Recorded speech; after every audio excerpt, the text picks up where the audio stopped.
ሰላም ጤና ይስጥልኝ ውድ ተመልካቾቻችን የምትከታተሉ ዲያስፖራ ሚዲያ ኔትወርክን ነው። ከትናንት በስቲያ ልዑል ዓለም በዲጂታል የገንዘብ ዝውውር እንዴት በማህበራዊ ገጽ ወይም በኢንተርኔት ገንዘቡን እንደተበላም ያቺን ሴት እንዴት እንደተዋወቃት ሂደቱን በዝርዝር አጫውቶናል። ይህ ትልቅ ድፍረት የሚጠይቅ በተለይ በእኛ ማህበረሰብ ነገሮችን በምንደብቅበትና የደረሰብን ክስረት እንደ ውርደት ቆጥረነው በውስጥም ለምንብሰለሰል ሰዎች የልዑል ድፍረት ትልቅ ትምህርት ነው። ሂደቱን አጫውቶናል። ሴቷ እንዴት እንደተዋወቀችው እንዴት እምነት እንደፈጠረችበት እንዴት ደካማ ጎኑን እንዳጠናችው ከዛ በኋላ ገንዘቡ እንዴት ከሱ እንደራቀ በደንብ አጫውቶናል። ይህ ዝግጅት ከቀረበ በኋላ በርካቶች የልዑል ታሪክ የኔ ታሪክ ነው ብለው ዲያስፖራ ሚዲያ ኔትወርክ ጋር ደውለዋል። የነሱን ታሪክ ለማግኘትና ወደ እናንተ ለማምጣት ጥረት እያደረኩ ነው። የሱ ደፍሮ መውጣት ሌሎችን አበረታቷል። ልዑል መንፈሰ ጠንካራ ስለሆነ ነው ይህንን ታሪኩን ያጫወተን። በቤተክርስቲያን በመስጊድ በአካባቢያችን በማህበራዊ ኑሮ ውስጥ እየቀረቡ ገንዘባችንን የለፋንበትን ሊነጥቁን ያሰፈሰፉ ጆፌ አሞራዎች በርካቶች ናቸው። ጥንቃቄ ማህበረሰባችን ያስፈልገዋል። የሌሎችን ታሪክ ይዤላችሁ እመጣለሁ። ልዑል ግን ገንዘቡ ልክ እንዴት ከሱ ጋር እንደወጣ የት እንደገባ ከዛ በኋላ ለማን እንዳመለከተ ምን እየተካሄደ እንዳለ በአሁኑ ሰዓት የደረሰበትና እሱስ በህይወቱ ምን ደርሶበት ይሆን ከዚህ ክስተት በኋላ የሚለውን ሁለተኛ ክፍል ወደ እናንተ አቀርባለሁ። ካሳሁን ይልማ ነኝ። አብራችሁን ሁኑ። ለፕላትፎርሙ ምን አደረኩኝ? ታክስ ዩኤስዲቲ አድሬስ ስጡኝ ብዬ ቴክስት ሳረግላቸው ዩኤስዲቲ አድሬስ ሰጡኝ ማለት ነው። አሁን ያንን ኮፒ አድርገህ ፔስት አድርግልኛለች። ኮፒ ፔስት አደረኩላት። ከዛ በኋላ እሷ 11400 ብሩን በዛ በኮፒ ፔስቱ በላኩላት ዩኤስዲቲ አድሬስ በኔ አካውንት ገብታ ከፈለችው። ስለዚህ መላ የኔ ገንዘብ ዊዝድራው ያደረኩት $100,000 ወደ ማን ድሪላውት አደረገ? ወደ እሷ ድሪላውት አደረገ። ወደ እሷ ሄደ ማለት። ከዛ ቆይቼ 30,000 ብር ሳደርግ ደግሞ አሁንም ወደ እሷው ይሄዳል። በዚህ ሰዓት ነው እንግዲህ ስካመሮች እንዲህ ነው የሚሰሩት ማለት ነው። ስለዚህ ይሄን ለኢትዮጵያ ህዝብ ለምሳሌ በእኔ የደረሰብኝ እንዳይደርስባቸው ትምህርት ይሆናቸው ዘንድ ነው እኔ በዚህ በግልጽ ምክንያቱም እኔ ማፍርበት ምን ምልበት አምኛታለሁ። ትረስት ፈጥረናል። የተለያዩ መንፈሳዊ ትምህርቶችን እሰጣለሁ። ከዛ አንፃር የምታስተምረው መንፈሳዊ ህይወት ደስ ይለኛል አስተምረኝ ብላ እኔም ደግሞ በዛ መልኩ መንፈሳዊ ህይወት ለማስተማር የኢትዮጵያ ኦርቶዶክስ ቤተክርስቲያን የእምነት አካሄድና እንዴት ሰዎች ወደ እንትን እንደሚደርሱ በዛ መልኩ ስንማማር ከዛ ትረስት ፈጠር። ከዚህ በኋላ ምንድነው የሆነው?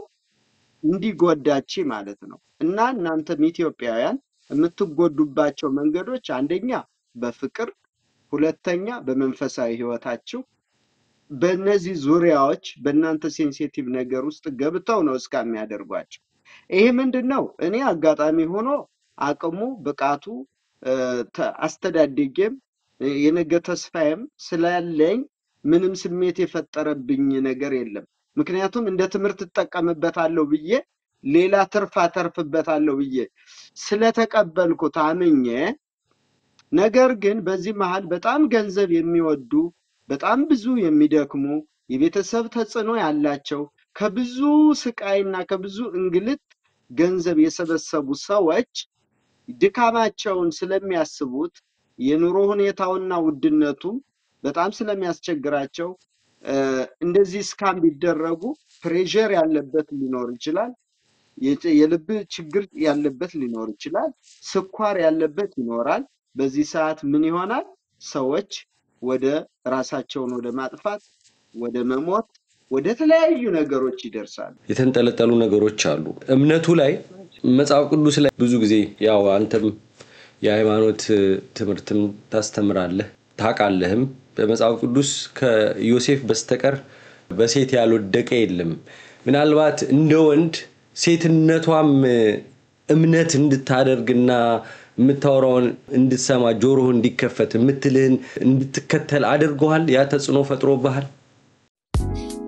በ5 ዓመት የግንባታ ጉዞ በቦሌ ቡልቡላ የመኖሪያ አፓርትመንትና የንግድ ሱቆችን የያዙ 4 ሳይቶችን ጥንቅቅ አድርጎ ያስረከበው ጀምቦ ሪል ስቴት አሁንም በዲፕሎማቶች መንደር ለመኖሪያ ተመራጭ በሆነው ሳር ቤት በአይነቱ ለየት ያለና በግንባታ ላይ የሚገኝ ግራንድ ሞል እየሸጥን እንገኛለን። የንግድ ሱቆችን ከ350,000 ቅድመ ክፍያ ጀምሮ እንዲሁም ከባለ 1 እስከ ባለ 3 መኝታ የመኖሪያ አፓርትመንቶችን ያለምንም የዋጋ ግሽበት በ10% ቅድመ ክፍያ ብቻ ከታላቅ የ15% ቅናሽ ጋር እንጠብቆታለን። ጀምቦ ሪል ስቴት በጊዜ ግቡ። በሴት ያልወደቀ የለም። ምናልባት እንደ ወንድ ሴትነቷም እምነት እንድታደርግና የምታወራውን እንድትሰማ ጆሮህ እንዲከፈት የምትልህን እንድትከተል አድርጎሃል? ያ ተጽዕኖ ፈጥሮብሃል? ያ ከነበረን ግንኙነትና መስተጋብር አንፃር እኔ እንደ አንድ መንፈሳዊት እህት አይቻታለሁ። እንደ አንድ መንፈሳዊት አጋር።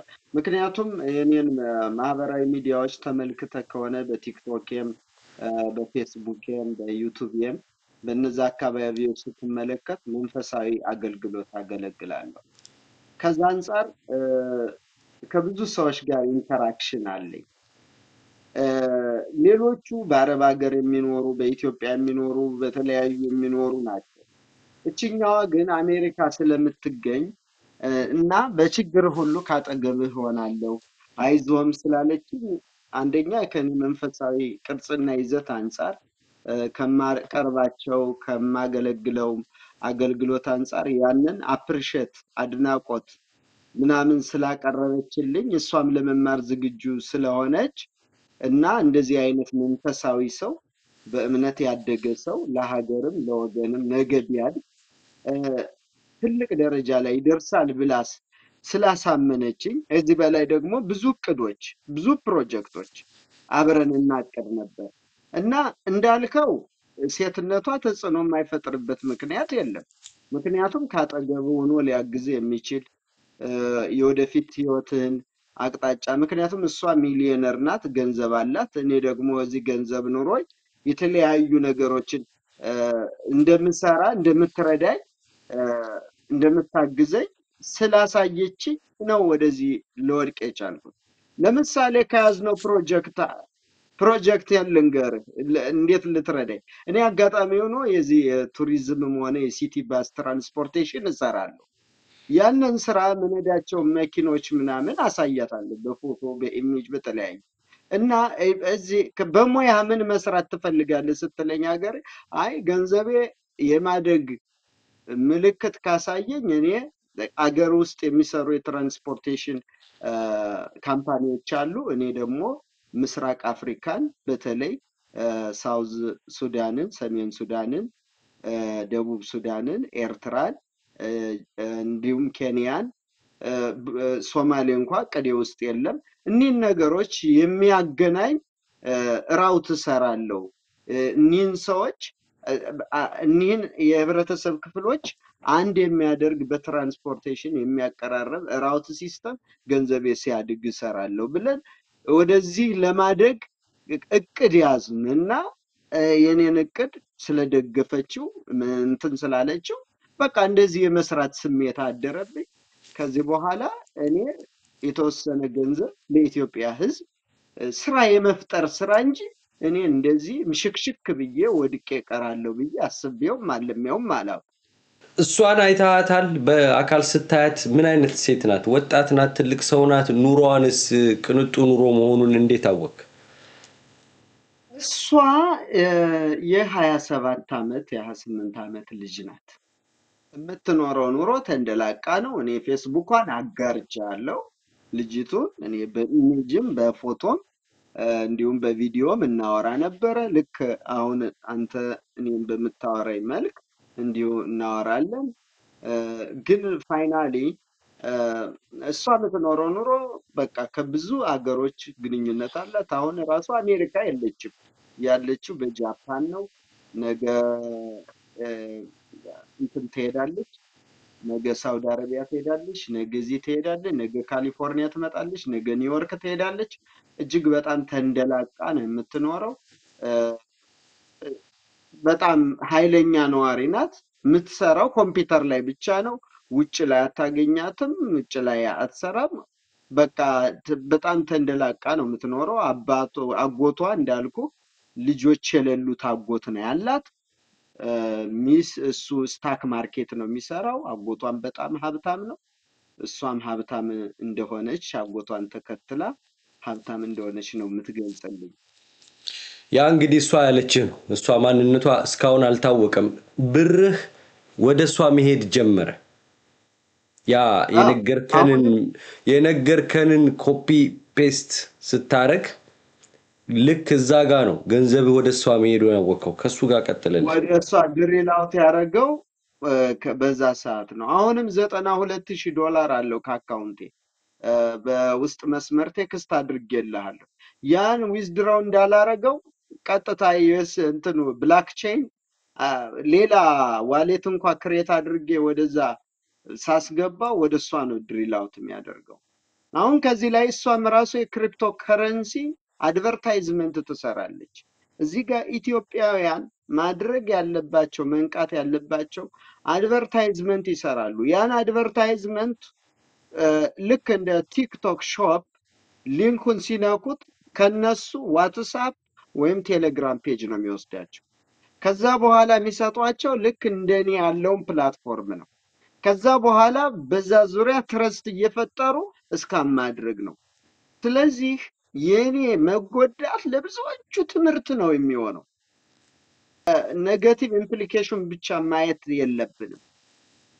ተጎዳሁት እኔ ብቻ በሆነ ግን ለሌሎቻችን እባካችሁ እንደዚህ ክሪፕቶ ከረንሲ አድቨርታይዝመንት ሲያደርጉ ከዛ ሊንኩን ስትነኩት ቀጥታ በዛ ሊንክ ወስደው ከፕላትፎርሙ ያስገቧቸዋል። ከዛ በኋላ ኢንፎርሜሽናችሁን አክሰስ አገኙ ማለት ነው። እኔ አሁን በዚህ ግልጽ ወጥቼ የምናገረው እኔ በመናገሬ አንደኛ ብዙ ሰዎች ተርፈዋል። ጓደኞቼ ራሱ 2 ጓደኞቼ ራሴ ተደብቀው እየሰሩ አንዱ ልጅ $3,000 ላይ ሲደርስ ዊዝድራው ሊያደርግ ሲል እኔን አይቶ የለም ወይኔ ተበላው ብሎ በ3,000 ብር አንዱም እንዲሁ 10,000 ብር እንደገና ደግሞ ሌሎች ደግሞ 40,000 ብር ተወስዶባቸው አብደው ወደ ጸበል የሄዱ ወደ ሀገር ቤት አሉ። እዚሁ አሁን አንተ አካውንት ላይ ማይህ 91,959 ነው። ቢካ ነው BIKA ነው። ይሄ የተወሰደብህ ገንዘብ አሁን ወደ 140,000 ደርሰ ነበር። ከዛ ላይ ስንቱን ወሰደችው እሷ? ከዛ ውስጥ 92,000 ነው 100,000 ወስዳለች። እንደገና ለታክስ ሪዝን የተከፈለ 37,700 ብር ታክስ ሪዝን ለታክስ ከፍዬ ደግሞ ዊዝድራው ልለውስድ አንተ የገንዘብ ላውንደሪ ስለሰራህ ያለህን የገንዘብ አማውንት የራስህን አማውንት ከታክሱ ውጭ ከ200,000 ብር በላይ ነው። you should be pay marginal fee አሉኝ። እንትን የህገወጥ ገንዘብ ዝውውር ምን አደረክ? ምን ላውንደሪንግ ከየት የመጣ ነው? ይኸውልህ ታክስ ከፈልክ አይደለ? አዎ። ከታክሱ በፊት ዊዝድራው አድርጌያለሁ። ታክስ ሳትከፍል ዊዝድራው ማድረግ አትችልም ብለው ታክስ አስከፈሉ። ታክስ ከከፈልኩ በኋላ ታክስ ሳትከፍል ዊዝድራው ስላደረግ የመኒ ላውንደሪ የገንዘብ ስርቆት አከናውናል። ስለዚህ you should be pay 5% of each 5% of የአለህን አካውንት መጠን ከ200,000 በላይ ነው የነበረ። አዎ ወደ ነበረው እንዲመጣልህ ክሬዲት ስታተስና ዊዝድራው እንድታደርገው ያለህን ያንተን ገንዘብ አማውንቱን 5% ከፈለ አሉኝና $9,700 እንደገና ከፍያለሁ። ተመልከት አሁን እሷ ያወሰደችው 100,000 ገብቷል። የኔ ፕሮፊት 142,000 ምናምን ነው። 100,000ውን ወሰደች። ከዛ በኋላ ደግሞ የታክሱን ደግሞ ወደ እሷ ነው የገባው። ወደ እሷ ነው 147,000 አካባቢ ማለት ነው። አዎ 37,700 ወደ እሷ ገብቷል። ከዛ ደግሞ 9,700 ወደ እሷ ገብቷል ማለት ነው። አሁን ያለችው ቀሪዋ ያቺ 92,000 እዛው ፕላትፎርሙ ላይ እኔ 300 ብር ለሙከራ ብዬ ሳወጣ ወደ እሷ ነው ድሪል አውት የሚያደርገው። አሁንም 300 400 ብር ስለዚህ ያችን አትሊስት ሴቭ አድርጌ ብላክቼን ላይ የሚሰራ ሰው እስካገኝ ድረስ እየጠበቅኩ ነው። በዚህ አጋጣሚ ሊረዳ የሚችል ሰው ካለ ጥቆማ እሰጣለሁ። ብትረዱ ደስ ይለኛል። አንተ ስልክህን ትሰጣቸዋለህ። በዚህ ሰዓት ይህን ነገር ለትሬስ እንዲያደርጉልኝ ትሬሰሮች ሙከራ አድርጌያለሁ። ለፎረንሲኮች የሚያደርጉት ምንድነው? መልሰው ይህ ገንዘብ የሄደው ወደ ሳንዲ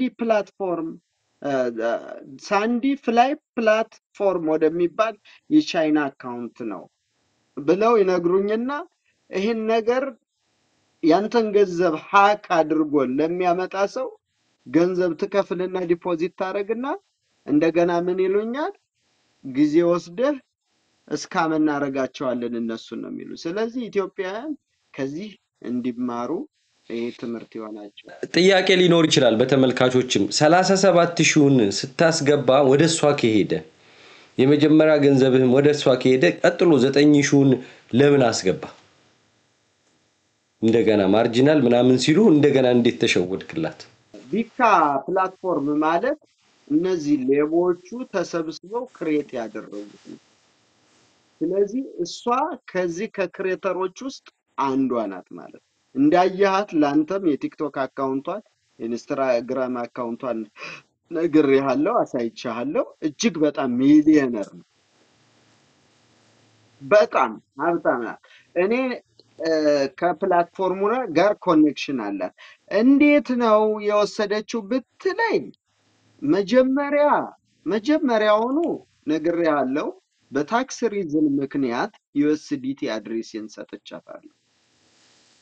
ስለሰጠዋት እኔ ብር የሚመጣልኝ ነው እንጂ የሚመስለኝ የምትወስደው አይመስለኝም። ካላት የገንዘብ አቅም አንፃር ገንዘቤን ትወስድብኛለች ብዬ አልገመትኩም። ከዚህ አንፃር ነው።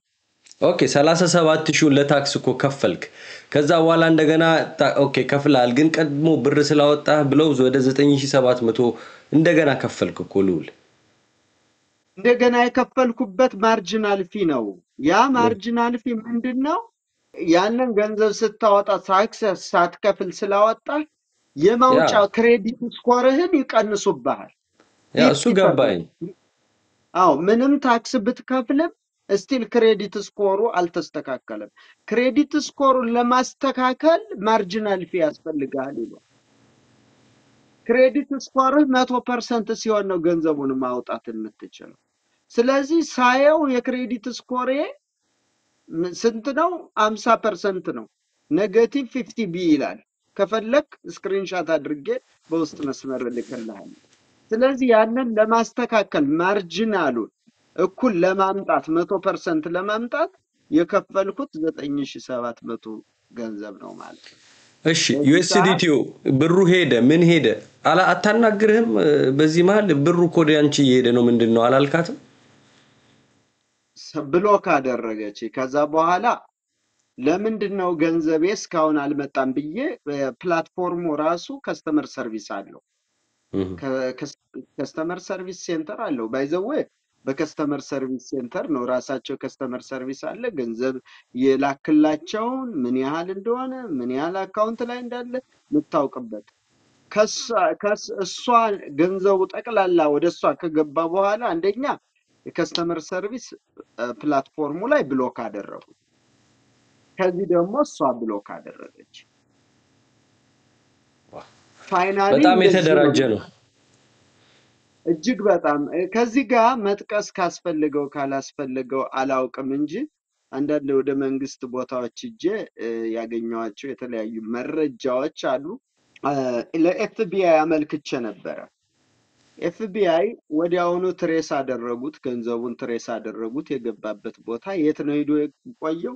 ቻይና ሳንዲ ፕላትፎርም ከሚባል የክሪፕቶ ዲጂታል አሴት ውስጥ ነው ገብቶ የቆየ። እነዚህ ሰዎች ምንድነው የሚያደርጉት? መጀመሪያ ለምንድነው ኤፍቢአይ ኤፍቲሲ ወይም ፌደራል ትሬድ ኮሚሽን የማይዛቸው? ለምንድነው አይሲ3 ለምንድነው የማይዛቸው ስትለይ፣ መጀመሪያም ያደርጉት አንተ በፈቃድህ ዊሊንግ በፈቃድህ ገንዘቡን ከባንክ ጋር ተከራክረህ መጀመሪያ ወደ ስታክ ባንክ ትልከዋል። ከስታክ ባንክ በዋየር ትራንስፈር ወደ ፕላትፎርሙ ይገባል። ከፕላትፎርሙ ከዛ ወደ ሳንዲ ፕላትፎርም ይልኩታል ወደ ቻይና። ከቻይና ሳንዲ ፕላትፎርም ነው ወደ እነሱ አካውንት የሚገባላቸው። በዚህ ሰዓት መንግስት እያወቃቸውም አኪሬት የሆነ ኤቪደንስ አያገኝም። ምክንያቱም ብላክቼን ኮሚኒቲ ውስጥ ገብቶ ነው፣ ብላክቼን ትራንዛክሽን ውስጥ ገብቶ ነው የሚወጣው ገንዘቡ ወደ እነሱ እጅ የሚደርሰው ማለት ነው። ገብቷል? እንጂ ይጠይቃሉ። ስታመለክት ማህበራዊ ሚዲያ የሚጠቀሙት ምኑን ሁሉ ነገር ይጠይቋል። ስለዚህ ኤፍቢአይ ያለኝ ምንድነው ኢንቨስቲጌት አደረጉ። ምን አሉ ወዲያውኑ ኦፊሻሊ ኤፍቢአይ ዋናው ኃላፊ አዶብ ምናምን የሚባለው በቃ በዚህ ካንተ ጋር ወደዚህ ፕላትፎርም በዚህ ፕላትፎርም አማካኝነት ገብቶ ወደ ቻይና የሄደብን ገንዘብ 38.6 ቢሊዮን ዶላር ነው አለኝ። ሚሊዮን ዶላር ይቅርታ፣ ሚሊዮን ዶላር አለኝ። ስለዚህ መረጃውን ከፈለከው በውስጥ መስመሬ ልልክልህ እችላለሁ። አሁን እነሱ ገንዘብ የሚመለስበት እድል አለ አሉ። ምንድነው የሚሉ ኤፍቢአይ ተመልካቾቻችን? በዚህ አጋጣሚ ወንድማችን ሉል በደንብ የዚህ ዓለም ነገር ገብቶታል። በመክሰር ገንዘቡን በማጣት ቢሆንም ሁኔታዎች ምንድናቸው የሚለው ድንግርግር ውስጥ አይደለም አሁን ያለው። በደንብ ብዙ ነገሮችን ተረድቷል። አሁን ኤፍቲሲ ማጭበርበር፣ በጃብ ሰርች ስራ ስትፈልጉ ማጭበርበር ከተገኘ ቀጣሪ መስለው የሚቀርቧችሁ እነሱ ፌደራል ትሬድ ኮሚሽን ነው የምታመለክቱት። አይሲ3 ደግሞ ማለት ኢንተርኔት ላይ ክራይም ኮምፕሌንት ሴንተር ማለት ነው። C3 ክራይም ኮምፕሌንት ሴንተር ነው። እዛ ላይ ያም IC3.gov የሚል አለ። እነዚህ ጋር ነው ኮምፕሌን የምታደርጉት። ብዙ ጊዜ አነስተኛ ብር ሲሆን ኤፍቢአይ ራሱ ኢንትረስትድ አይሆንም፣ ብዙ ፍላጎት አይኖረውም። ባንካችሁ ጋር ነው የምትሞክሩት። እሱ ብቻ አይደለም፣ በዋይር ትራንስፈር ራሱ ገንዘብን ለእከሌ ለምሳሌ እኔ ለሉል $50,000 ልካለው ብዬ ሉል መሆኑን አምኜ ለሉል እየላኩኝ ገንዘቡ ሌላ ቦታ ሊሄድ የሚችልባቸው ብዙ ኮኔክሽናችሁ ነው መጀመሪያ የሚጠናው። ከማጋ ነው ገንዘብ የምትላላኩት፣ ከዛ ነው ገንዘባችሁ ሪዳይሬክት አድርጎ ወደ ሌላ ቦታ የሚሄደው። ምክንያቱም የምትነኩት የምትልኩለት ሰዎች ሌላ ሰው ነው የሚመስላችሁ፣ ግን እዚህ ጋር ትክክለኛ ሰው ሊሆን ይችላል። እና ኤፍቢአይ ምን አለ? ተስፋ አለው ወይ ገንዘብህ የመመለስ? ዋናው ኢንቨስቲጌት ያደረጉት ወዲያውኑ ከኔ ኢንፎርሜሽን ሪሊዝ እንዳደረኩላቸው በ12 ሰዓት ልዩነት ይሆናል። ኢንተርኔት ኮምፕሌንት ሴንተር ነው። ልጅቱ ከኔ መራቋን ስመለከት ወዲያውኑ አመለከትኩ። አይሲ3 ነው መረጃውን የሰጠኝ። ወደ አይሲ3 ኦንላይን ላይ ቻት አደረኩ። ወዲያው ኢንፎርሜሽኑን እንትናሉ አጠቃላይ ትራንዛክሽኑን ስታክ ማርኬቱን የባንኬን እና የነበርንን ትራንዛክሽን ለአይሲ3 አስገባው። ወዲያው ትራንዛክሽኑን አይተው ኢንቨስቲጌት አድርገው ገንዘቡ ወዲያው እንደወጣ ደረሱበት። ያንን ከኤፍቢአይ ጋር አወዳደሩ። ከዛ በኋላ በሁለተኛው ቀን ወዲያው ኤፍቢአይ ዳይሬክተር ይሄ አሁን ትራምፕ የመረጠው ወዲያውኑ መልስ ሰጠኝ። ከዛ በኋላ ለጄኔራል አውተርኒ ደግሞ እዚህ ጆርጂያ ለሚገኘው አመለከቱ። ጄኔራል አቶርኒ ለሴኔት ፓወሩ ተናገረ። ሴኔት ፓወሩ ደግሞ ምንድነው ያለ? ለፕሬዚዳንት ትራምፕ እናቀርባለን ይህን ነገር በደንብ እናስብበትና ኢንቨስቲጌት አድርገን እንሰራበታለን ለወደፊቱ ኮንሰርን ስለሆነ ብሎ ወዲያው ኢሜል ላከልኝ። ነገር ግን አይሲ3 ምን አደረገ መሰለህ? የራሳችን የሆነ ሴክሬትሊ ኤጀንት አሉ። እነዛ ጋር ኮኔክት አደረገኝ። ስለዛ መናገር አልፈልግም። ነገር ግን ኤፍቢአይ አይሲ3 ሰጠ ኢንፎርሜሽን አንተ በዚህ መልኩ ሪከቨሪ አድርግ ብትችላሉ ራስን ጠብቅ ምናለ። ኤፍቢአይ ግን ስሩ ግራጁዋል ከጊዜ ሂደት በኋላ እኒህን ሰዎች ኢንቨስቲጌት አድርጎ እንደሚይዛቸው ነው የነገረኝ። አሁንም እስካሁን ድረስ ኮሚኒኬሽን አለኝ። ኤፍቢአይ ከጊዜ ሂደት በኋላ እንደሚይዛቸው ነገር ግን አሁን አይደለም they should be investigated ያሉ እና ምንድነው ሰዎቹ በጊዜ ሂደት ይያዛሉ ኖ ዳውት። በዚህ አጋጣሚ በመላው በተለይ ካሊፎርኒያ፣ ኒውዮርክ፣ እንደዚህ ቴክሳስ፣ ሲያትል ያላችሁ ኢትዮጵያውያን ሴቶች ልጆች እንደዚህ የሰውን በብላክቼን ኮሚኒቲ ውስጥ ገና ዲጂታል አሴት ወይም ዲጂታል ቴክኖሎጂ አልገባቸውም ቀን ሰራተኞች ናቸው ብላችሁ ገብታችሁ እስከምታደርጉ ሰዎች ገንዘቡንም አትጠቀሙበትም። እናንተም አንደር ኮንትሮል ኢን ኤፍቢአይ ኢንቨስቲጌት እያደረጋችሁ 3000 እስካም የተደረገው ለኤፍቢአይ ማመልከት አለበት። በዚህ አጋጣሚ መላ ኢትዮጵያ እያንዳንዳችሁ ኢንተርኔት ኮምፕሌን ሴንተር እና ኤፍቢአይ ላይ እየገባችሁ በእስካም በምትደረጉበት ስልክ፣ ቴሌግራም እና ፌስቡክ አድሬስ ለኤፍቢአይ እንድታመለክቱ። ምክንያቱም እነዚህ ሰዎች ኢንቨስቲጌት ተደርገው መያዝ ይኖርባቸዋል። ካሳሁን ወደ መልስ ልምጣልህ። ገንዘብህ ይመለስልሃል ያልከው አይመለስም። ኤፍቢአይ የሚፈልጋቸው ወንጀለኞችን ብቻ ኤፍቢአይ እንዴት ፕሬስ እንደሚያደርጉ እንዴት እንደወሰዱ ኤፍቢአይ መመለስ የሚችለው ባንክና ፎሬንሲክ የሚባሉ ነበሩ። ፎሬንሲክ ማለት ሰርቲፋይድ የሆኑ ብላክቼን ኮሚኒቲ ላይ ገብተው ትራንዛክሽኑን ሃክ አድርገው ማምጣት የሚችሉ ነበሩ። ኦልሬዲ ገንዘቡ ከነሱ ርቋቸዋል። በተለይ ትራንዛክሽናችሁ ታክስ ያልከፈላችሁ ማርጂናል ፊ ላይ ደረጃ ላይ ያልደረሳችሁ ሰዎች ፎረንሲክ ስታመለክቱ ወዲያው ከአካውንታችሁ ላይ ገብተው ፎረንሲኮች ገንዘባችሁ ወደ አካውንታችሁ እንዲመለስ ያደርጉላችኋል። እኔ ግን ልጅቱ ጋር ከፍተኛ ትረስት ስለነበረኝ እስከመጨረሻው ድረስ ነው ትራንዛክሽኑን የሰራው። ቤት አለ አይደለ ሉል? እንዴት አልሸጥኩም? እንዴት ለመወሰን አላሰብክም? እዛ ድረስ አልደረስክም? ምክንያቱም እስከመበደር ደርሳ እስከመበደር ደርሻለሁ። አይ ቤቴን እንኳን አላሰብኩትም።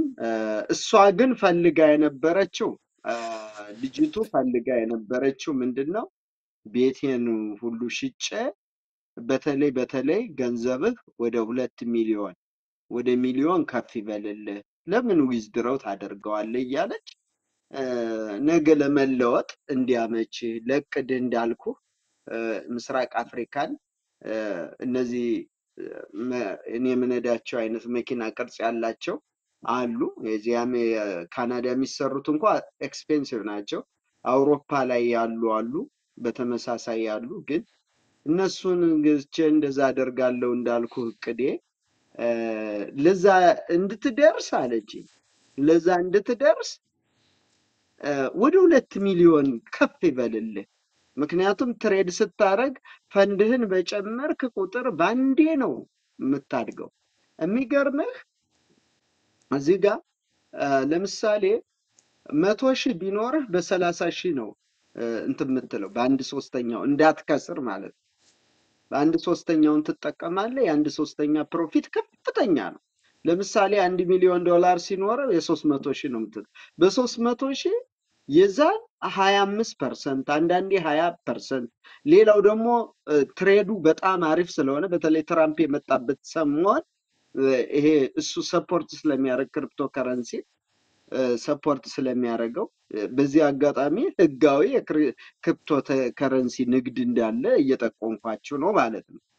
በዚህ ሰዓት ትሬድ ኖዱ እስከ 4 ብቻ ነበራል እስከ 12 ድረስ ያደገበት ሰዓት አለ። አይተው ከሆነ ቢትኮይን ከ68,000 ወደ 108,000 ገብቶ ነበር በአንድ ጊዜ ማለት ነው። በዚህ ሰዓት ያንተ ትሬድ ኖድ ደግሞ ያድጋል። ሲያድግ ፕሮፊትህ አሁን ለምሳሌ በ30,000 በ40,000 በ50,000 የምትሰራው ከፍ እያለ ስለሚመጣ ፕሮፊትህ በአንድ ቀን ከፍተኛ ነው የሚሆነው ትሬድ ባለቀን ማለት ነው። በዚህ ሁኔታ ወደ 2 ሚሊዮን ከፍ ይበልልህ አለች። ምክንያቱም ቤቴን ስለምታውቀው የቤቴን አማውንት ሽጦ ያን ያክል ለታክስ ያስገባል ብላስ። እኔ ግን ከዚህ ላይ አቆምኩኝ ማለት ነው። ከዚህ ላይ አይ እኔ መቼም ነጋዴ እያገላበጠ ነው፣ ስለዚህ ያተረፍኩት ትርፍ ይበቃኛል፣ እዚህ ላይ ነው አቅም የሚፈቅደው። ከዚህ በኋላ ይሄን ነገር አድርጌ እንዳልኩ አንዳንድ ነገሮች ምገዛቸው ነገሮች አሉ ብዬ ነበር። 40,000 ዲፖዚት አድርጌ ልቆይና ይሄን ነገር ገዝቼ ከዛ በኋላ ደግሞ እንደገና ፈንድ እየጨመርኩ ማደጉ ይሻለኛል ብዬ ወደ ኋላ ስል ከዛ በኋላ ነው እስካም ያደረገች። አሁን 92,000 መልሰህ የማግኘት እድል አለ? 92,000ን አሁን በዚህ በማህበራዊ ሚዲያ ስሟን ያልጠቀስኩት ምናልባት ይህን አይታ ራርታ መጥታ የሷን የኔን እስካም ያደረገችውን የኤስዲቲ አድሬስ ላክ ኦፍ ታረግ ከዘጋችልኝ ብሎክ ካረገችው ወደ እኔ የኤስዲቲ አድሬስ ቀጥታ ስለሚገባልኝ አንድም እሷን ፈልጌ የማግኘት ስራ አጎቷን አሁን እውነተኛ ነው ብለህ ታስባለህ? አጎታ ያላት በንግዱ ላይ በዚህ በስታክ ላይ የሚሰራ አጎት ያላት እሷም እንደዚህ ትመስልሃለች? እንደው የምር አምናሃል? ይሄን አሁንም እያመንካት ነው? አምኛለሁ። ያመንኩበት ጉዳይ አለ። ኦኬ፣ ያመንኩበት ጉዳይ አለ። በግሌም በጎን በኩል ኢንቨስቲጌት አድርጌ የሄድኩበት መንገድ አለ። አንድ ነገር ግን በውስጥ ቴክስት እኔ አይደለሁም ኤአይ ነው የሰራ የሚል ቴክስት አግኝቻለሁ። ኤአይ እኔን ሆኖ መስራት ይችላል አይነት ነገር ግን ኤአይ መቼም ምግብ እየበላ ምን እየበላ ፎቶዋን እያሳየች ምናምን አይልክልኝ ኬክ እየበላች ምን እያለችና አጋጣሚ ሆኖ እሷ እንደሆነች 100% እርግጠኛ ነኝ። ግን በኤጀንቶች ሞስት ኦፍ ኮሚኒኬሽኑ እሷ ትሬን ያደረገቻቸው የራሷ ኤጀንቶች ነው። ይሄን ነገር ልክ አንተ ሚዲያ ኔትወርክ እንዳለ እንደ ትልቅ ቢዝነስ አድርጋ እሷ ኦል ኦቨር ኤክስፕሎረር ታረጋለች። በአለም ላይ ነው እንዳያ የምትንቀሳቀሰው። ግን ኤጀንቶች አሏት በየቦታው ኤጀንቶች አሏት። እሷ ፕላትፎርም ምክንያቱም እንዳልኩ ሃይቴክ ዲቨሎፐር ናት፣ እውቀት አላት። በጣም የሚገርም ከትንም ሰርታለች አብራ ከሜታ ወይም ከፌስቡክ ጋር። ፌስቡክ በጸባይ ግድፈት እና በስነ ምግባር ግድፈት ካባረራት በኋላ መሰለኝ ወደዚህ ስታክ ማርኬት ውስጥ የገባችው። አሁን ፎረንሲክስ ማስመለስ አይችሉም? ይሄን ገንዘብ አለኝ እዚህ ጋር ተንጠልጥሎ ቀርቷል፣ መነካውት ቁጥር ወደሷ ነው የሚሄደው የሚለውን ስትነግር እሱን እንኳን ሪከቨሪ ማድረግ እድል የላቸውም? ፎረንሲኮች በሁለት መልኩ ነው የሚሰሩ። አንደኛ ትሬስ ማድረግ ነው። ገንዘብህ ትሬስ ገብተው ሰርቲፋይድ የሆኑ ብላክቼን ትራንዛክሽን የሚሰሩ ሰርቲፊኬት ያላቸው ሰዎች አሉ። ገብተው የሄደበትን አቅጣጫ ሄደው ከአካውንቱ መዘው ማውጣት ነው። ከአካውንቱ ትሬስ ማድረግ ነው። ሁለተኛ ያ አካውንት ላይ ከደረሱ ሰውየው ላይ ኢንቨስቲጌሽን ሰርተው ራሳቸውን ችለው ሂደው ሰውየውን በህግ አግባብ የመያዝ ስራ ነው የሚሰሩት። አጋጣሚ ሆኖ አንድ ሁለት ፎረንሲክ ካምፓኒ ግንኙነት አድርጌያለሁ። አንደኞቹ አልቻልንም አሉ። አንደኞቹ ቅድሚያ ክፍያ ጠየቁኝ። ቅድሚያ ክፍያ ጠየቁኝ። ሌላ ብር ልትበላ ነው ደግሞ። አዎ። እና ብዙ ጊዜ ወደ 4-5 ካምፓኒ ጠይቄያለሁ። አራቱ አንዱ 7000 ከ50,000 በላይ ከሆነ ነው የሚሰሩት ፎረንሲኮች። የሚጠይቁ ወደ 7700 ምናምን ገንዘብ ብቻ ነው። ሚሊዮንም ተበላ 2 ሚሊዮንም 3 ሚሊዮንም 4 ሚሊዮንም ቢሊዮንም ሊሆን ይችላል። እነዚህ ኢንቨስቲጌት አድርገው ምን አድርገው ትሬስ አድርገው ከያዙት በኋላ ገንዘብን ከመለሱ በኋላ $7700 ብቻ ነው የሚወስዱት። እነሱ ሞክረው በቃ ትሬት ማድረግ አልቻልንም አሉኝ። ሰውየውንም ኢንቨስቲጌት ማድረግ አልቻልንም ብለው በቀናነት መለሱልኝ። ብርህ የተበላ መሆኑን ያወክ ቀን የተሰማን ስሜት ደግሞ ወደ ሰዋዊ ስሜቱ ደግሞ እንሂድ። ብዙ ሰዎች ገንዘባቸውን ሲበሉ አእምሯቸውን የሚስቱ አሉ። በሽተኛ ሆነው ደንግጠው የሚቀሩ አሉ። ቀደም ሲል እንደጠቀስከው ታማሚ ሆነው ወደ ጸበል ይሄዱ አሉ። ለምን? አንተ ይሄንን ሁሉ ገንዘብ መቼስ በአንድ ጀንበር አላፈራኸውም። አመታት ፈጅተህ ያጠራቀምከው ከቤተሰብህ ለነገ ብለህ ለልጆች ለቤተሰብህ ለወደፊትህ ብለህ ያስቀመጥከው ነው። ከለት ከለት ኑሮህ ራስህን ቆጥበህ ያስቀመጥከው ገንዘብ ነውና የተሰማ ስሜት ምንድነው? የከፋ ህመም ስሜትስ ተሰምቶሃል ወይ በወቅቱ? አመሰግናለሁ ለጥያቄው። የተሰማኝ ስሜት የዛን ወቅት አሞኝ ነበረ። ኮቪድ አትለው ጉንፋን አትለው እጅግ በጣም አሞኝ ነበረ። በዚህ ሰዓት አሞኝ ስለነበረ በሽታዬን ኮሚኒኬት እያደረግን እየተነጋገርን ነበረ እና እዚህ እንትን ላይ ሚዲያ ላይ መናገር ማልፈልገው ብዙ ኔጌቲቭ ነገሮች ተናገረች ልጅቱ። ከዚህ በላይ የከፋ ችግር አጋጥሞ ያውቃል ከህመም በላይ ምናምን አይነት ነገሮች እና ሀዘንስ ደርሶብህ ያውቃል አይነት ነገር አለች። አት ዘ ኤንድ ኦፍ ማለት ነው ግንኙነታችን ሊያቆም ሲል በሁለተኛው ወር አካባቢ ነበረ።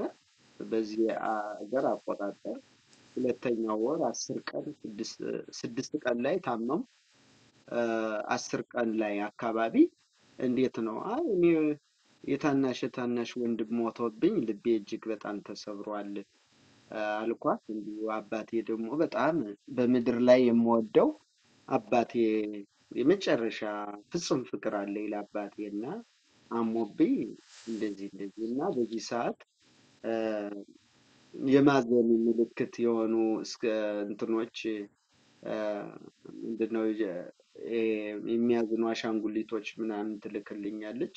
እኔም አሞኝ ስለነበረ ከዛ በኋላ እኔ ራሱ በጣም አሞኝ ስለነበረ ከ3 ቀን በላይ አልጋ ላይ ተኝቼ ነበረ። ከዛ በኋላ በል ከበሽታ ውስጥ ትድናለህ እንግዲህ እንዲያው በዘመን ሀዘን ደርሶብህ የሚያውቀውን ነገር ስትለኝ አይ እናት አባቶች ሲታመሙ ደነግጣለሁ አልኳት። ያንተ እናት አባቶች ደግሞ የማይድን በሽታ ነው የያዛቸው አለች። በጣም ክፉ ናት። እስከዛ ድረስ ግን የምንጫወተው ያው እንዳልኩ ጥሩ ስብዕና ቋንቋ ነው። ከዛ በኋላ ምንድነው የተፈጠረው?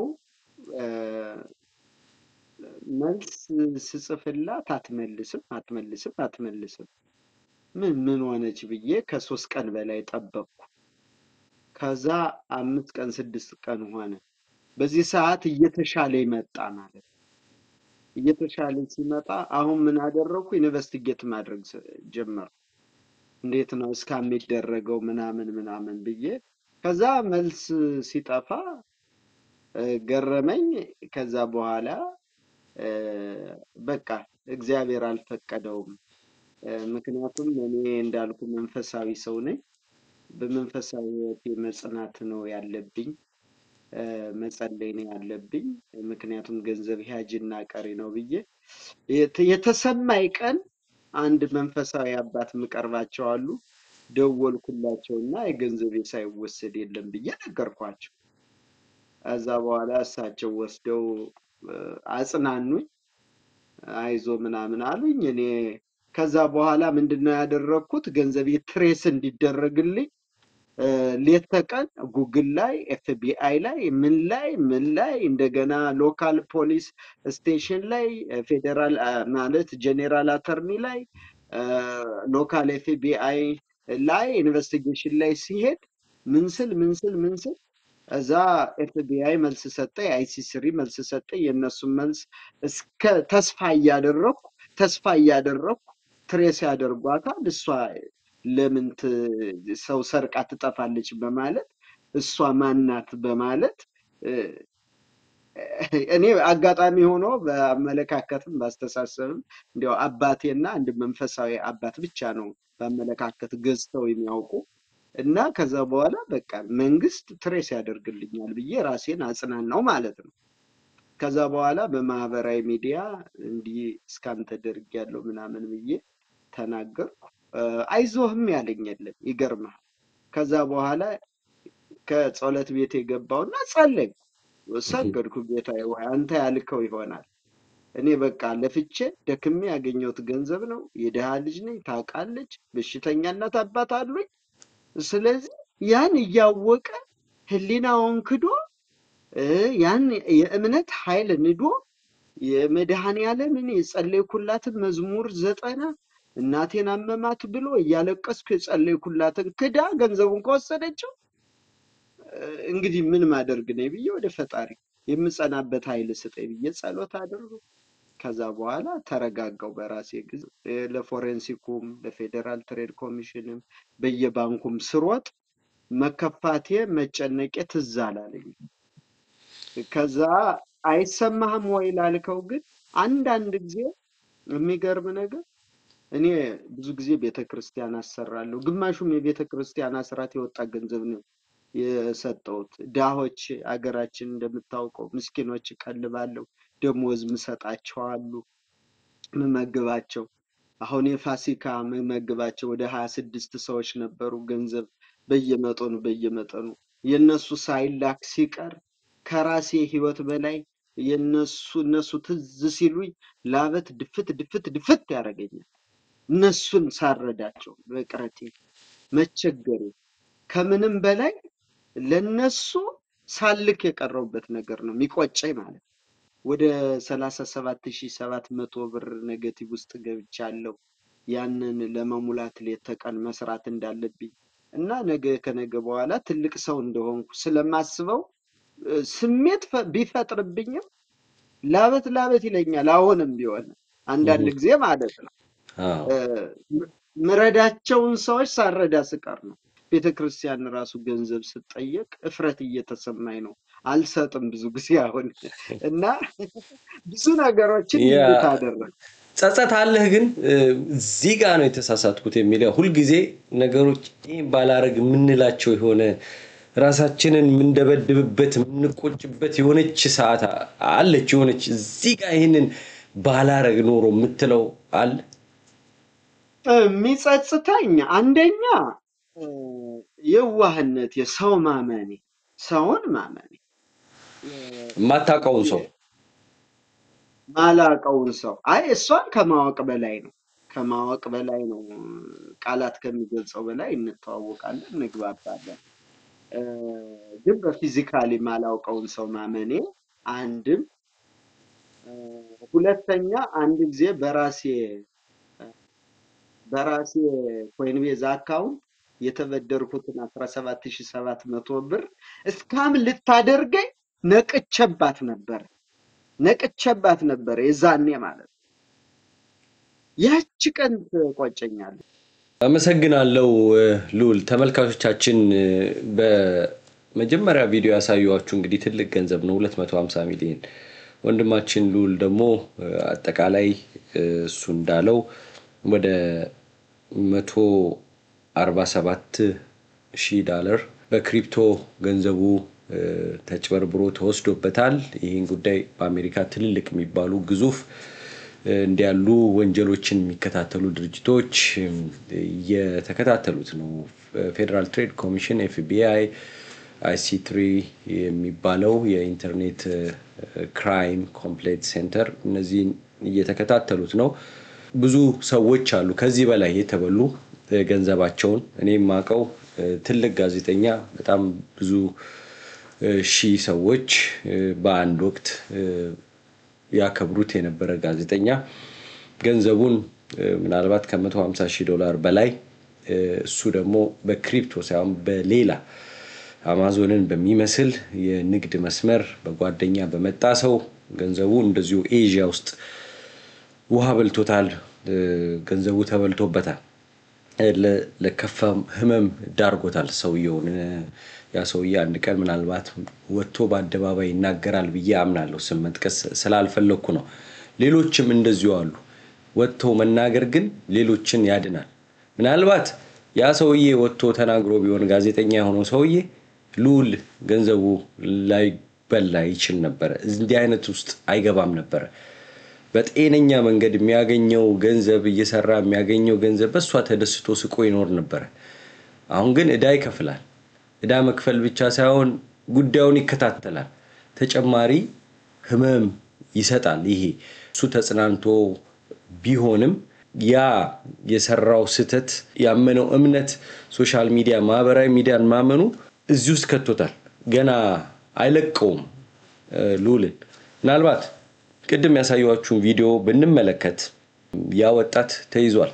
የሉልን ያጭበረበረችው ሴት እና በሷ ዙሪያ ያሉ ሰዎችም ነገ ተይዘው ልናያቸው እንችላለን። On the same day, Lam was nabbed by police in Miami. According to the Miami Herald, the FBI raided this posh waterfront home said to be a celeb favorite Airbnb rental. And at another house, they seized cars and watches. Lam was charged with conspiracy to commit wire fraud and money laundering in a U.S. district court in Florida on September 19th. በእያንዳንዱ ወንጀሉ ይሄ ወጣት 20 ዓመት ይፈረድበታል ተብሎ ይጠበቃል። ያያችሁት ያ ሁሉ የቅንጦት ሰዓት በጣም ውድ ሰዓት የ1 ሚሊዮን ብር ሰዓት 3 ሚሊዮን ብር መኪና 31 የቅንጦት መኪናዎች የሚከራዩአቸው ቤቶች ገንዘቡ የሚበተነው እነዚህ ሰዎች የሚዝናኑበት ቦታ የሚልኩት ቪዲዮ የሚያወራችሁ ወሬ ሁሉ የሰው ገንዘብን የበተኑ ነው እንጂ እነሱ ሀብታም ሆነው አይደለም።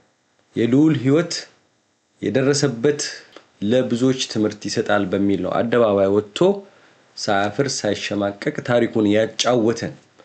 እንድንፈርድበት አይደለም፣ እሱን እንድንኮንነው አይደለም። ሁላችንም በአንድ በሌላ መልኩ እዚሁ ስለንወድቅ እንችላለን። እኔ አስታውሳለሁ የዛሬ 2 ዓመት የአይአርኤስ ላይ የሚዲያ ለማቋቋም በማስብ ጊዜ ፈቃድ ለማውጣት ገንዘብ ልከፍል ኢንተርኔት ውስጥ ገባው። አይአርኤስ ነው ምለው ገባው ከፈልኩ። ብዙ ገንዘብ አይደለም ወደ 300 አካባቢ ነው።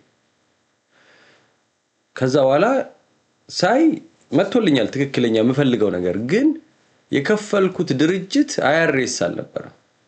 ለአይአርኤስ ያ ነገር ገንዘብ አያስከፍልም ነበር። ከዛ ባንኬን ኮንታክት አረኩ፣ አይአርኤስ ኮንታክት አረኩኝ፣ ለአይአርኤስ ደብዳቤ ጻፍኩኝ።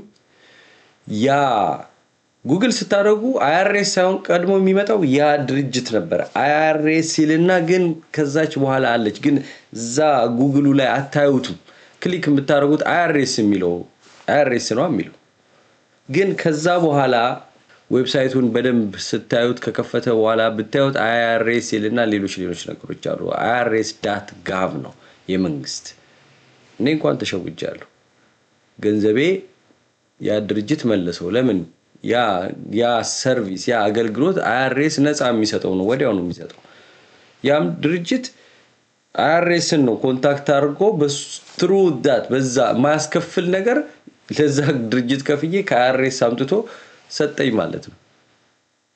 ያ ሰርቪሱ ትክክለኛ ነው ሌጂት ነው ግን በነፃ የሚገኝ ነገር አስከፍሎኛል ድርጅት አይአርኤስ አመልክቻለሁ ከዛ በኋላ ቼክ ሳረግ ጉግል ላይ ያ ዌብሳይት አይታይም ዌብሳይቶቹ ድንገት ሊፈጠሩ ይችላሉ አሁን ደግሞ ክፋቱ አርቲፊሻል ኢንተለጀንስ የሚባል መጥቷል በዛ ዌብሳይት በኤኒ ታይም ሰርተው ተመሳሳይ ላጭበረብሯችሁ ይችላሉ ስለዚህ ሁላችንም እንድንጠነቀቅ ነው ኮሜንት ሴክሽን ላይ እሱን የሚያበረታ ነገር ከዚህ የተማራችሁትን ነገር እንጂ እሱ ላይ ፍርድ እንድትሰጡ አይደለም ሁላችንም የምንወድቅበት ሰዓት ስላለ ነው ታስታውሳላችሁ ያ ኤርትራዊ ሰለሞን አደጋ ባደረሰ ጊዜ ብዙ ሰው በሞተ ጊዜ ብዙ የፈረዳችሁበት ሰዎች ነበራችሁ አደጋው እንዴት እንደደረሰ ምን ሆኖ እንደሆነ እንኳን ሳትረዱ ከዚህ እንቆጠብ ይሄ አምሮአችንን እርስ በርስ መከፋፋት ጭካኔ መፍረድ አትፍረድ ይፈረድባል ነው የሚለው መጽሐፍ ቅዱስ ሉል በመጨረሻ የምትለን ነገር አለ በመጨረሻ የምልህ የአጠቃላይ የተወሰደው ገንዘብ ከፕሮፊቱ ጋር ወደ $235,000 ወደ 235,700 ነው እና እስከ ፕሮፊቱ እስከ ታክሱ እስከ አሁን ያለው ወደ 92,000 ብር በተለይ ድሮ ካልሆነ እንደዛ አካባቢ ነው የሚሆነው እና በ147,000 ያልከው 92,000ን ቀሪ አድርገህ መሰለኝ በተረፈ ማስተላለፈው መልእክት ይሄ ለትምህርት ይሆን ዘንድ ነው ለትምህርት ይሆን ዘንድ ወገኖቻችን ኢትዮጵያውያን በግራም በቀኝም የተሰለፉት እስካም ለማድረግም የተሰለፉት እንዲሁም ደግሞ እስካም ለማድረግ የተሰለፉት ወገኖቻችን ዩአ ሊደር እንጂ ኤፍቢአይ አንደር ኮንትሮል እንደሚያደርጋቸው ግን ጊዜ ሊጨርስ ይችላል አንዳንዶቹ እስከ 2 እስከ 3 አመት 6 ወር ምን ያደርጋል ልንሰራ መተን ሰርተን መለወጥ ማደግ ስንችል ሌላው ደግሞ ኢትዮጵያውያን ወገኖች ጥንቃቄ እንዲያደርጉ ሰዎችን ትረስት ቢውልድ ለማድረግ ሙከራ ሲያደርጉ አለማመን ሰዎችን አለማመን የፈለገ ነገር ቢሆን ገንዘብ በመናወጣበት ሰዓት ፈርመን በእጃችን ፈርመን በደንብ እርግጠኛ ሆነን ወደ ስታክ ማርኬት ገንዘብ ባንልክ ምን ነይ በተረፈ ኢትዮጵያውያን እባካችሁን መላ ኢትዮጵያውያን ጥሩዎችን ነው የቀደሙ አባቶቻችን ታሪክ መላ ኢትዮጵያውያን ሙስሊሙ ክርስቲያኑ ኦርቶዶክሱ እንዴት ይኖሩ እንደነበር ከባህል አጥር ከእምነት ከወግ ከልምድ አጥር አንውጣ ባካችሁ እርስ በርሳችን አንበላላ አንገዳደል በሰው ሀገር መጥተን አንዱ ለአንዱ አዝኖ ለውጥ ሌሎችን ሶማሌውን ይረዳዋል ህንዱን ይረዳዋል አይጎዳው ነጮች አሜሪካውያን አገራቸው የሆነ ነገር ስትባል እንደሆነ ነገር ነው የሚያንቀጠቀጣቸው እንዲያው ለሀገራችን ለወገናችን ብንሰራ ነው ምለው ታሳውኔ እንግዲህ አመሰግናለሁ ሉል ተመልካቾቻችን ስለተከታተላችሁን ከልብ አመሰግናለሁ በሁለት ክፍል የቀረበው የሉል ታሪክ ብዙዎቻችን እንድንማርበት ነው ስለቆያችሁ ከኛ ጋር እናመሰግናለን ስላስተያየታችሁም ከልብ እናመሰግናለን አስተያየት መስጫ ስልክ ቁጥር 5126774634 ነው በድምጽም በጽሁፍም መላክ ትችላላችሁ ሉልን አንተን እግዚአብሔር ያጽናና የጎደለብህን ይሙላልህ ፈቃደኛ ሆነ ዜጎቻችንን ልታስተምር እንደዚህ ብቅ ስላልክ በድፍረት ስለመጣ በከልብ አመሰግናለሁ ሉል እግዚአብሔር መጽናናቱን ይስጥህ ባላሰብከው ደግሞ